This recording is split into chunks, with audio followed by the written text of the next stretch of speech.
So I know that a lot of young professionals tend to struggle with imposter syndrome. So even though it says expert keynote, I'm not really going to talk about anything too technical.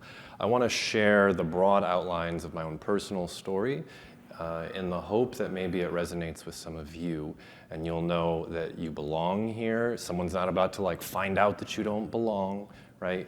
You're here for a reason and you can contribute. You can contribute now. We need you. So, as Alex was saying, my current position, I'm a senior policy advisor in NASA's Office of Technology Policy and Strategy. I do unbiased analyses, bring in facts, and eventually make recommendations and advice to senior policy leaders at NASA. Before that, I was supporting the White House, mostly with space technology and policy issues. And to be totally honest, I'm super surprised to have found myself in these positions. I grew up in a working class town. I graduated high school with a 2.8 GPA, and it was only that high because I got straight A's in band. Yeah, I don't mean to brag, but I was the best tuba player in town. And when I was at home, I wasn't studying. I was playing guitar. I was skateboarding with my friends. I was disappointing all the adults that knew me. And college, some people think they're going to go to college. That was never on my radar. I didn't know anyone who had been to college. I don't know why anyone would want to go to college. School sucked. So college was not, in my mind, for people like me, right? Instead, my plan was to rock. So after high school, I moved to Germany, the mecca of metal, because I wanted to start a heavy metal band, tour Europe, and rule the world. Here I am in a suit and tie at Satellite. You can guess how well that worked out. Did I just turn this off? Here we go. So I'm not going to bore you with, here we go. I'm not going to bore you with all of the details of how I got from there to here, but I'll give you a little flavor. The journey has been random and strange and wandering. So while I was in Germany, I realized, hey, the music thing probably isn't going to pan out. I got to do something different. Come back to the States. Got a degree in physics. It took me 5 years. It took all my other peers 4. After that, I made some major life decisions on a whim at Burning Man and spent all my money to buy a one-way ticket to Thailand, where I ran away to teach English. While I was in Thailand, I realized that space was actually my calling, and so I had to find a way to get the money to come back to America. And then I weaseled my way into a graduate program. I got a Ph.D. in aerospace engineering, and as soon as I did that, I ran away from space, and I went to work in international development here at USAID in Washington, D.C. After about a year of that, I ran away from that, and I went down the street to the Pentagon to work on defense issues for a bit. And then after that, I ran away, but I came back to the space community. I got a job at the Science and Technology Policy Institute, supporting the White House, my first permanent policy job. That was 4 or 5 years ago. Now, my journey, as you can kind of tell, has been unusual. And I have felt like I was behind my peers every step of the way, right? Because I went this weird wandering path, and all of these other people seemed to know what they wanted, and they went straight towards it, and they had more experience than me. And so if any of this resonates with you having taken a different path, if you have diverse or different interests, or you come from a very different background, right, I want you to know that there's a place for you here, you belong here, and the space community needs you and the kinds of thinking that you can bring to the community. So I was going to tell a story about my economist friend, but I think in the interest of time, I'll skip it for now, and I want to reinforce how absolutely important it is to try to break out of what we see sometimes in the space community of being kind of a bubble, kind of insular, kind of an echo chamber, and it's very important to go and get these broad perspectives from other people who've lived them, listen to them, learn from them, and then bring at least their ideas to bear in our domain, and if we can, also welcome them into our fold. And that will bring me to, I don't know which button to push here, my first book recommendation, first of many. So Range by David Epstein, How Generalists Triumph in a Specialized World. So if you have taken a very wandering path, I encourage you to read this book and to understand the power of the nonlinear experiences that you've had. And if you have taken a fairly linear path to get to space, that's awesome. But please also, I recommend you read this book and feel empowered to wander. So a few key takeaways for me. Big innovation most often happens when an outsider comes in and reframes the problem in a way that unlocks a solution that nobody had thought of before.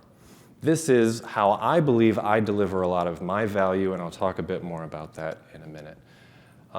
Another point, nationally recognized scientists are much more likely than other scientists, oh, I have it right here, to be musicians, sculptors, painters, printmakers, woodworkers, mechanics, electronics engineers, glassblowers, poets, or writers, and that is even more true of Nobel laureates.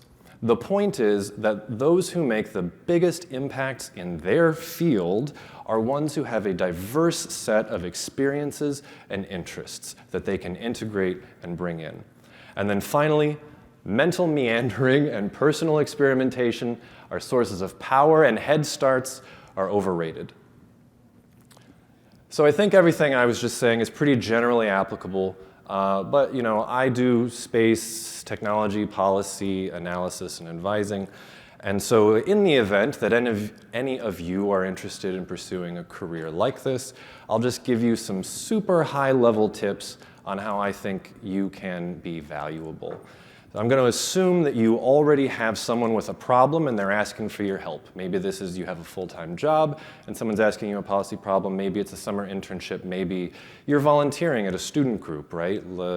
I did some volunteer consulting for the Stanford Environmental Consulting Club. Every university is going to have groups like this who are trying to tackle policy issues. So at the highest level, this is going to sound stupid obvious, but you've got to tell the person with the problem something that they don't already know and that they're not already hearing from everyone else who's trying to bend their ear. And the way you do that is to break out of the echo chamber that you are in and also that they are in. It's not that difficult, but I notice that I think people sometimes don't feel confident enough or empowered enough to question what it seems like everyone else is saying.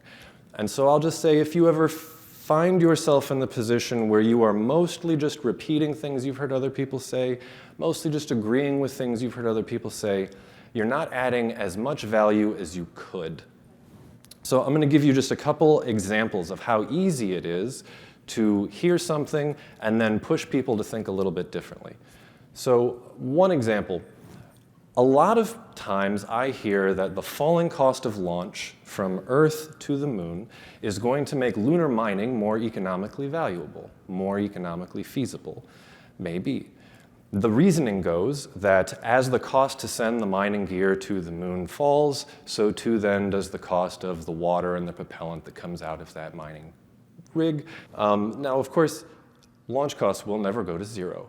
But a simple little thought experiment like this can help show people that the assumptions that they were making about a future trend may not be valid.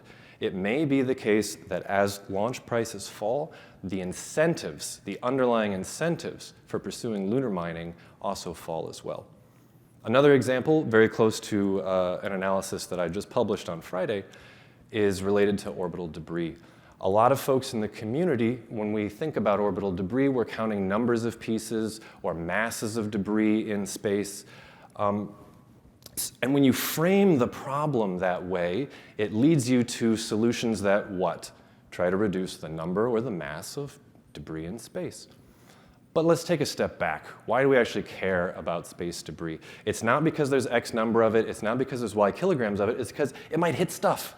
And when it hits stuff, it might impose costs, make it harder to use space, make it more costly to use space. So what if we fully reframed the problem to center on reducing the costs imposed by orbital debris on space operations?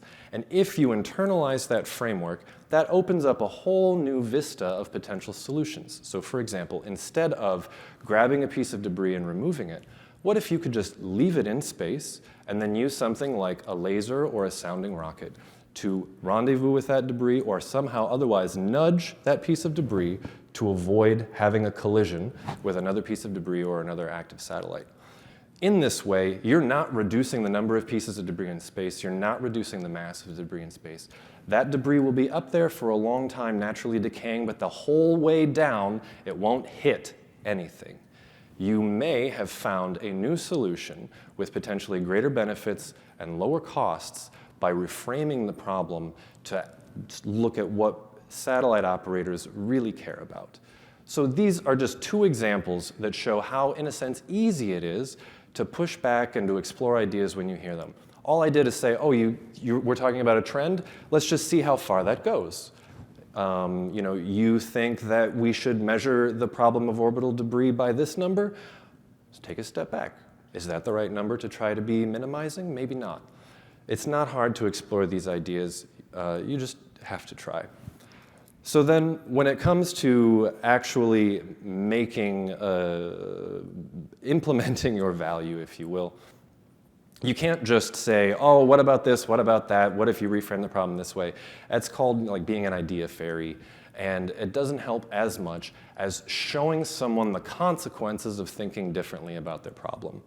And so one of the ways I usually do this is I quantify things that people say can't be quantified. I would love to talk about that or talk to any of you if you think you have a problem domain like that. But I'll skip that for now because a lot of problems in policy require a much more qualitative approach.